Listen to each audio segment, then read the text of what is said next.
Cet épisode s'ouvre sur quelque chose de très simple, une bague. Denis et Eda arrivent et la montrent. Céline est bouleversée en la voyant. Et Serkan, découragé, dit qu'il n'a plus rien à faire, qu'il doit oublier Eda. Engin glisse une idée. La bague pourrait être fausse. Ce moment donne plutôt l'impression de quelqu'un qui cherche une sortie de secours dans un détail. Parce que Serkan ne dit pas qu'il ne croit pas au mariage, il dit qu'il n'a plus rien à faire. Et ce n'est pas la même chose. Renoncer à cause d'une bague, ou renoncer parce qu'on ne sait plus comment avancer, la nuance est là, et elle change tout. Denis et Eda planifient leur banquet. Menu avec viande, ouverture de bal en tango. Serkan refuse catégoriquement le tango.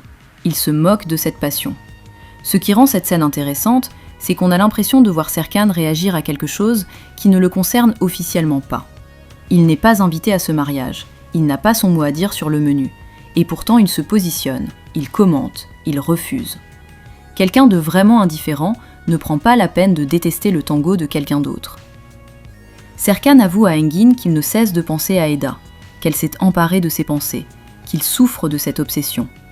Honnêtement, cet aveu m'a surprise par sa franchise, parce que Serkan ne le formule pas comme de l'amour, il le formule comme une douleur, comme quelque chose qui lui arrive malgré lui. Et c'est peut-être ça, la forme d'amour la plus honnête dans cet épisode. Non pas un sentiment choisi, mais quelqu'un qu'on ne peut pas s'empêcher de porter dans ses pensées, même quand on voudrait s'en débarrasser. Eda remarque que Serkan ne la regarde pas dans les yeux. Elle l'accuse de fuir. Il nie. Elle lui dit qu'il ouvrira les yeux trop tard. Ce détail, le regard qui se dérobe, laisse percevoir quelque chose que les mots de Serkan ne disent pas. On peut contrôler ce qu'on dit. On contrôle moins bien où on regarde. Et Eda, elle, l'a vu.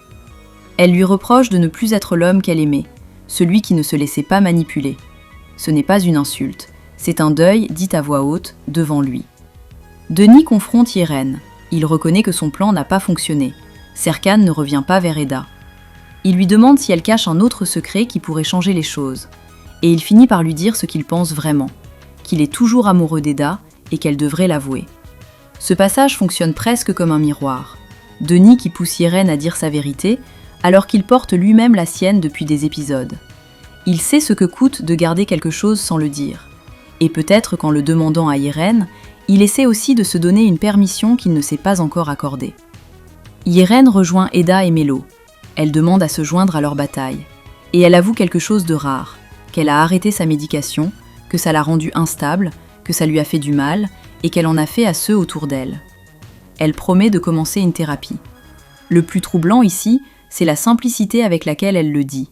Pas de grand drame, pas d'excuses excessives, juste une femme qui regarde ce qu'elle a fait, qui le nomme et qui décide de changer.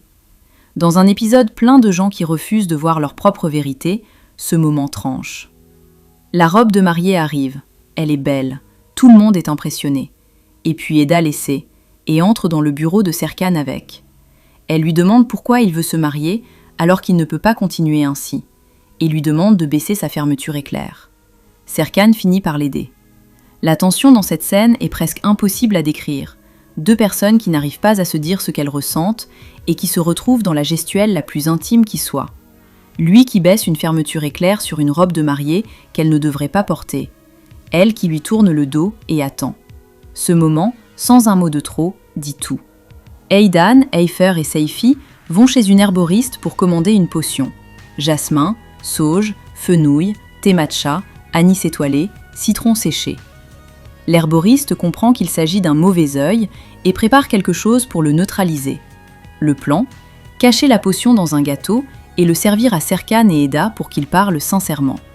Là, franchement, ce trio est peut-être ma partie préférée de cet épisode. Pas parce que le plan va marcher, mais parce que derrière le jasmin et l'anis étoilé, il y a 3 personnes qui font de leur mieux avec ce qu'elles comprennent de l'amour. Et ça, c'est touchant même quand c'est complètement absurde. Pendant ce temps, Denis se rend au bureau de poste pour tenter de découvrir l'identité de la personne qui a envoyé le courrier destiné à Serkan. L'employé lui explique qu'il ne peut rien vérifier sans le reçu correspondant. Denis précise qu'il n'est pas celui qui a expédié la lettre, mais qu'il a absolument besoin de connaître son origine. Il propose même de consulter les enregistrements des caméras. L'employé lui répond que ce n'est pas faisable et l'invite à se rendre au siège central de la police pour obtenir une autorisation officielle. Denise le remercie, quitte les lieux, puis appelle Céline pour l'informer qu'il n'a obtenu aucun renseignement. Au même moment, Serkan entre dans son bureau. Céline répond à Denise en évoquant les dossiers liés aux offres en cours. Denise affirme que cela complique encore davantage leur situation. Céline lui assure qu'elle comprend et qu'ils verront cela plus tard. Serkan, ayant entendu son ton préoccupé, lui demande si quelque chose ne va pas.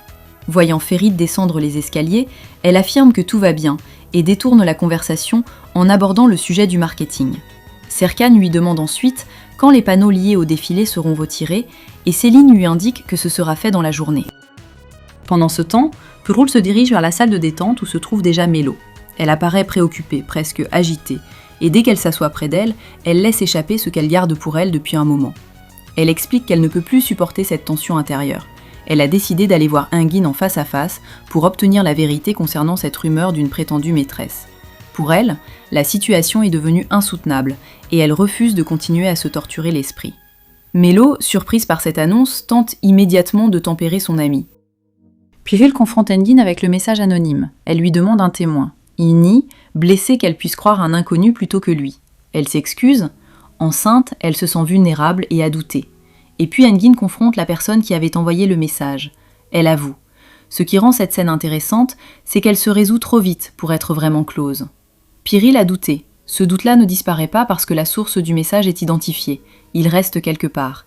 Et Engin, qui décide de ne plus être trop aimable pour éviter les malentendus, donne l'impression de quelqu'un qui protège son couple en se protégeant lui-même. Ce n'est pas tout à fait la même chose. Eda se coince les cheveux. Serkan essaie d'aider. Elle l'accuse de lui faire mal. Il insiste. Elle le traite de fou. Et ils finissent par se reprocher mutuellement de transformer le bureau en cirque. Ce passage fonctionne presque comme une comédie, mais une comédie qui dit quelque chose de vrai. Deux personnes incapables de se laisser aider par l'autre, incapables d'accepter que l'autre veuille bien faire. À chaque geste de Serkan, Eda résiste. Et cette résistance-là ressemble beaucoup moins à de la colère qu'à de la peur de laisser entrer quelque chose. Ce que cet épisode laisse percevoir surtout, c'est que tout le monde autour de Serkan et Eda sait déjà ce que ces deux-là refusent encore de dire.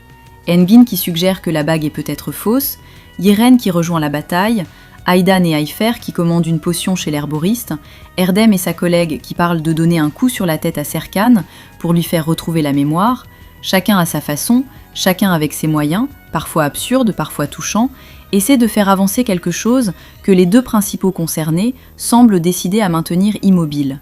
Et Serkan, qui baisse une fermeture éclair sur une robe de mariée, c'est peut-être l'image la plus honnête de tout l'épisode. Dites-moi en commentaire, cette scène de la robe, Serkan qui aide Eda à la retirer, vous pensez qu'il a ressenti quelque chose à ce moment-là, ou on a l'impression qu'il s'est blindé? Je lis tout. Un like et un abonnement, ça m'aide vraiment chaque semaine. Merci d'être là. Rendez-vous tout de suite pour l'épisode 109, le gâteau aux herbes d'Aydan et Ayfer, le mariage dans moins de 2 jours, et Serkan qui continue de penser à Eda sans savoir quoi faire de ce qu'il ressent. J'ai l'impression qu'on approche du moment où quelqu'un va craquer en premier.